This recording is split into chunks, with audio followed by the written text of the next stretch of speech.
Good afternoon, everyone. Welcome to this session. It's the third session of the conference. We'll be talking about applications. My name is Alan Seid. I'll be the chair of this session. We have 4 exciting papers, 1 reproducibility paper, and 1 best paper candidate, so stay tuned. First up is Felix. He's going to be talking about Hummus, a linked healthiness-aware, user-centered, and argument-enabling recipe dataset for recommendation.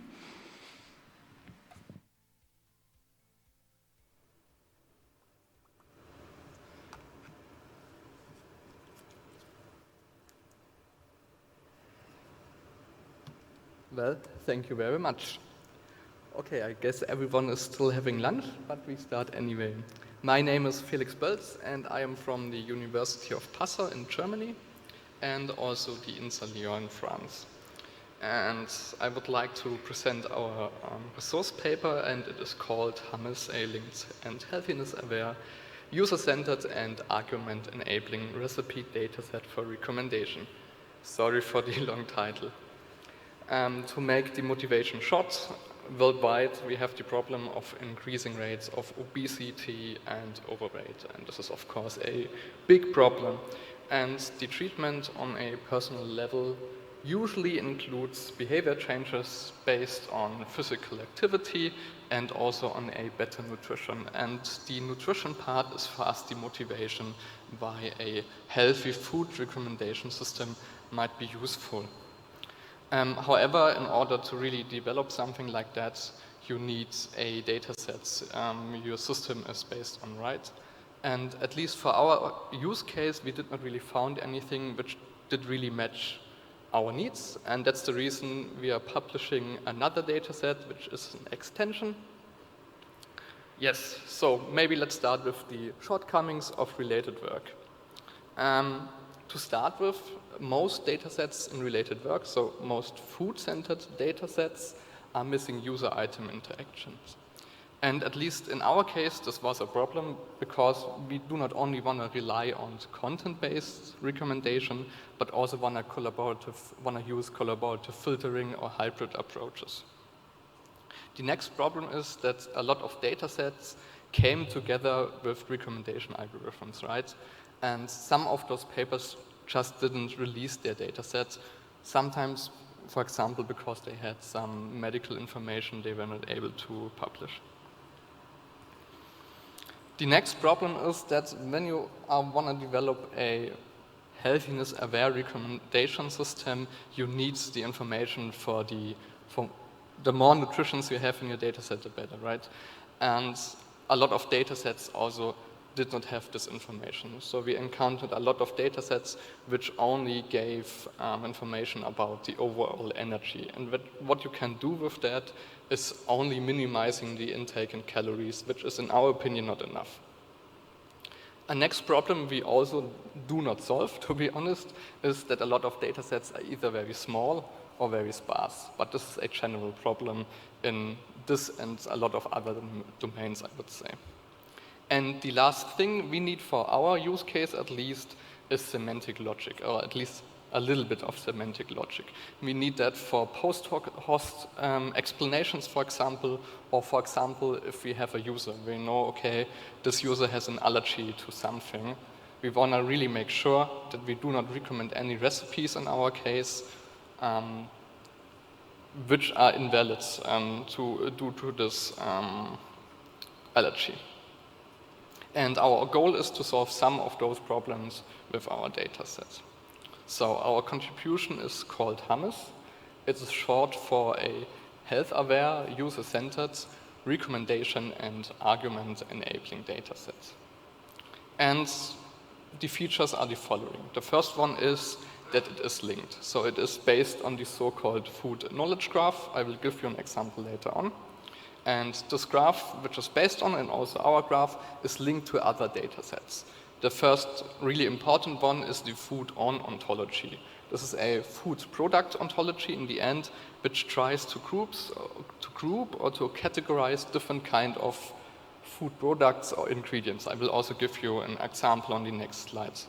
Moreover, we have also links to another data set which consists of a lot of images. So if you're interested in image recognition, this link might be helpful.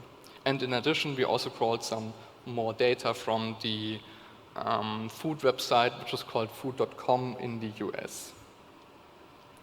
The next feature we have is, at least we claim that it is health aware. So what does this mean? We have a lot of information of nutrients in the dataset, also some related work has there, to be fair. And in addition, we also calculated nutrition scores. I will also give you an example later on. The next feature is that our dataset is argument enabling. What we mean with that is, right, we have, of course, our dataset as a CSV or multiple CSV files, but also as a RDF graph in the end. So this is semantic data, and then we can reason over the graph with, for example, something like Sparkle. And in the end, we also have user item interactions to enable possibly collaborative filtering.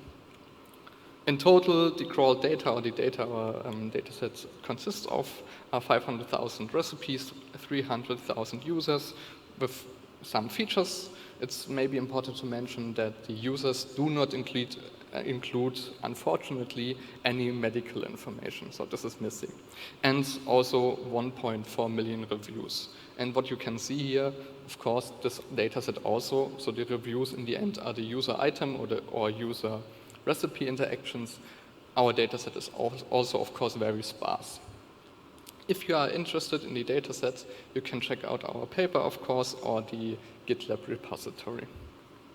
So let's have a look on the structure of our dataset. On the left side, you can see in blue just an example recipe.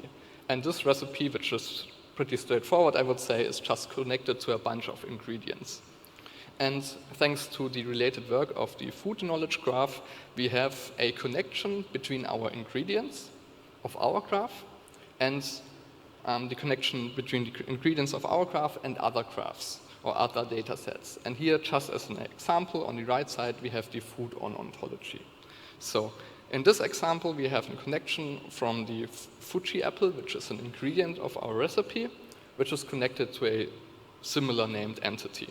And what they did in this related work in the food knowledge graph is just natural language processing, right? So they processed or they embedded their recipes, then they processed a similarity score and linked just very similar ingredients together. Of course, there might be some mistakes, but for our case, those linking mistakes were just minor. So the Fuji apple is linked to the same named entity. And then on the ontology, for example, you have a superclass which is called apple. So the Fuji apple, for example, is a subclass of an apple. Another type of apple could also be a subclass of this apple class. And then if you go on the edges, on top you have a so-called planned food product. And what you can do with the semantic data, you can really reason over the graph. For example, if we come back to the allergy example, we can really reason over the graph and return all recipes which do not include, for example, nuts, if you're allergic to nuts, which is really, in our case, really helpful. And as a last thing on this picture, on the top left, you can see the user item interactions. So they are mostly reviews of the recipes. Those are the 1.4 million reviews. And in addition, we also have the authorship relationships of the users. We do not have any users in our dataset present which are not connected to any recipe. The next point is about the nutrition scores. There, the idea is to measure the overall healthiness of a recipe. And of course, there are some similar works which did similar things or already had this idea. The idea of the healthiness scores is, well, you can use them for multiple things. First of all, you can use, for example, them as a feature for the recommendation itself. You can use it for a post-processing after the recommendation. You can use it for explanations for the users or for persuasion. In addition, what you could also do, you could compare different data sets, how healthy they seem, or you can also compare different recommendation algorithms. And in the end, you could also use it for evaluation if you haven't used this or those scores in the recommendation itself. And there are two different classes of scores, I would say. The first one are the scores we did not provide in our data set. And those are the personalized scores. And those are the most precise one we have, and they are user-centric. To calculate those, you really need medical information of the user. And usually they are based on the body mass index in addition to a physical activity profile and the nutrient information of a recipe. What we added for each recipe in our dataset are the so-called unpersonalized scores. And they are, of course, just an approximation because they are same for all the users we have. But still, we would argue better than just only relying on the energy or calorie value in the end. And we implemented 3 different scores. And here just a very simple example of one of the scores. They are really simple in the end, how you would calculate something like that. So this score is based on the World Health Organization nutrient profiling system. And there the idea is that they rate each nutrient of a serving of 100 grams of a food product or a recipe if this ingredient or the amount of this ingredient is healthy, unhealthy, or somewhere between. And the idea of the score in the end is, for the score itself, let's minimize the unhealthy or the points for the unhealthy nutrients and maximize the points for the healthy nutrients. And all scores work somehow similar. And in the end, the overall score is just the score of the subscores for each nutrient. Maybe let's have an example on the left side of this table here. Sugar. Sugar is something which you want to minimize in the score in the end. And depending on where your current sugar value of your ingredient is, we just assign a value to it, and then in the end we sum everything up. Here you can see an overview of our recipes in the data sets, and also similar to related work. What we realize in this data set, which is only from food.com in the end, it is highly unbalanced in terms of healthy and unhealthy recipes. And this is, of course, something you have to keep in mind if you want to recommend healthy recipes in the end. And also, as a small note, the colors of the FSA score and the World Health Organization score, we did choose them. So depending on how you interpret those different categories, this picture could, of course, look somehow different.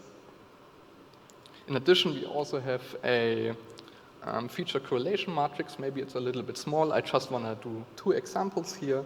And most of the correlations are something you would expect in the end. So for example, the correlation of the 3 different nutrition or food scores we have, they are positively correlated, which makes sense, right? However, for some, the value is a little bit lower than we expected before. And another example, for example, the fat value of each recipe is negatively correlated to a nutrition score, which also makes sense. The more fat in a recipe usually is, the unhealthier the recipe is.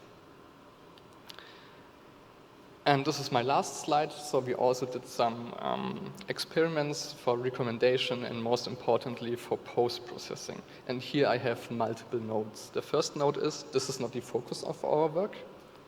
So we did not really do a lot of hyperparameter optimization.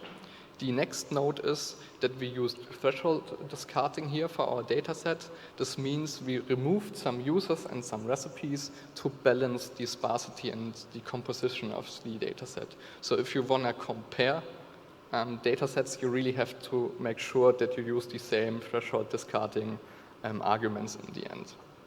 And the idea here was just to see how the most naive implementation of improving, of changing the recommendations or making the recommendations more healthier. The idea here was just to see what is the impacts of those post-processing methods if you try to improve the healthiness of the recipes. And we had 3 different kinds of post-processing methods. One was just a threshold we set and removed then all other recipes. The other one was a percentage, and the last one is maybe a little bit more interesting. This was, what the idea was that we replace recipes which are unhealthy, so we calculated an embedding and then cosine similarities between all the recipes we had, and then we looked for recipes in the recommendation sets which were similar enough and replaced them if we found a similar enough recipe which was healthier. And in the end, what you can see here, depending on the parameters you choose, of course you have a big threshold, trade-off in the end. So if you want to make your recipes more healthy with the post-processing methods, you lose a lot of accuracy depending on the values. And if you look on the left side here in the table, for example, the value of losing 50% of accuracy is, I guess, for most applications, way too high. So it really depends on what you need in your system and how you would do the trade-off. Maybe as another lesson we learned from that is that post-processing was not the best idea. Maybe you should already incorporate the healthiness in your recommender itself.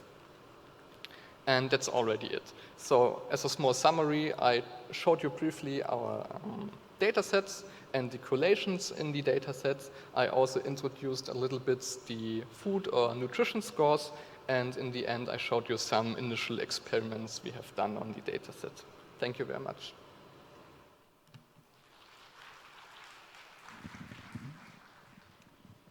Thank you, Felix. Do we have any questions from the audience? Chris. Hello again. Yeah, okay, now you hear me. Hi, Felix. Yeah, Hi. Thank you very much for the nice work and also the many citations. I was wondering about two things regarding your work. So when I was defining the FSA and WHO score, I had the WHO score had a negative correlation with the FSA score, and you showed a positive correlation, right? So that means that you maybe calculated the inverse FSA score? So in the end, what we have done, in comparison to your score, it is the inverse, and we also normalized it. So 0 was the worst value for us and 1 the best one. So for the data set, we just got rid of, I don't know, was it the original where U score was from 0 to 14 or something? Yeah. Yeah, thank you. And then just one follow-up question. What is the future? Well, the future for us is focusing a little bit on persuasion, so how to bridge the gap between the recommendation and the behavior change. And the second one is to figure out a good recommendation system to really improve the healthiness of the recipes in the end. Thank you very much. Any more questions from the audience? I have a question, and sort of relates to what Christoph asked about the future. So in your last slide, you showed a few metrics you did some experiments. What do you think would be a good metric that could also incorporate the nutritional aspects of a recommendation? I mean, if so, precision plus something. Well, how would you model that? And I know that that's not what your paper is on, but about the future.